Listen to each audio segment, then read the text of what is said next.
डोंगरी येथील डॉक्टर संतोष भाऊ बोथे यांच्या शेतामध्ये आहोत. साधारण 25 मार्चच्या दरम्यान आपण या झाडाचं हे 5-6 झाडं आहेत त्याचं सेंटर ओपन केलं होतं. तर सेंटर ओपन केलं त्याचा परिणाम कसा होऊ शकतो हे या ठिकाणी आपल्याला लक्षात येईल. तर हे बघा, हे आपल्याला कसे फळफांद्या तयार झाल्या आपल्या इथं. नाही तर हे पूर्ण झाडं आता मी जे सेंटर ओपन केलं नाही ते सुद्धा झाडं आपण दाखवणार आहे. परंतु आता हे या ठिकाणी आपण सेंटर ओपन केलेलं जे आहे तर हे बघा, हे फांदी काढल्यामुळं सूर्यप्रकाश इथं पडला आणि सूर्यप्रकाश इथं पडल्यामुळं ह्या फळफांद्या आज तयार झाल्या. म्हणजे आज आपण आता 8 डिसेंबर हा महिना आहे 2025. म्हणजे जेव्हा आपण याच्यामध्ये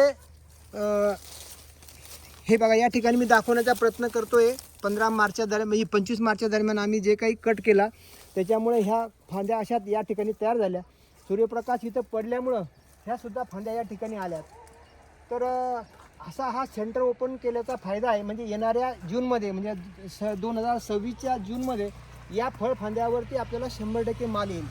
तसंच आपण आता हे सुद्धा एक झाड पहा, हे सुद्धा आपण सेंटर ओपन केलं होतं त्याच्यामध्ये सुद्धा आपल्याला या ठिकाणी फांद्या आलेल्या आहेत. आतून हे झाड भरलेलं आहे.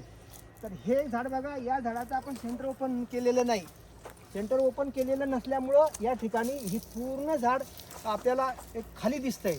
ज्या ठिकाणी ह्या फळफांद्या इथं आतमध्ये बघायला पाहिजे होत्या तर सूर्यप्रकाश या ठिकाणी न पडल्यामुळं हा आपल्याला या ठिकाणी सेंटर ओपन न केल्याचा जे काही फायदे आहेत तर त्या 2 झाडावरून आपल्याला हे लक्षात येईल की सेंटर ओपन केल्यानंतर फळफांद्या कशा तयार झाल्या आतमध्ये आणि या ठिकाणी सेंटर ओपन न केलेल्या झाडामध्ये सुद्धा कशा पद्धतीनं आपल्याला इथं अजिबात आतमध्ये जे काही फांद्या पाहिजे होत्या, फ्रुटिंग ब्रांचेस पाहिजे होते ते आलेल्या नाहीत. अजून हे एक झाड बघा, हे झाड सुद्धा बघा, याच्यामध्ये सुद्धा पाहिजे त्या प्रमाणामध्ये आपल्याला फळफांद्या आलेल्या नाहीत.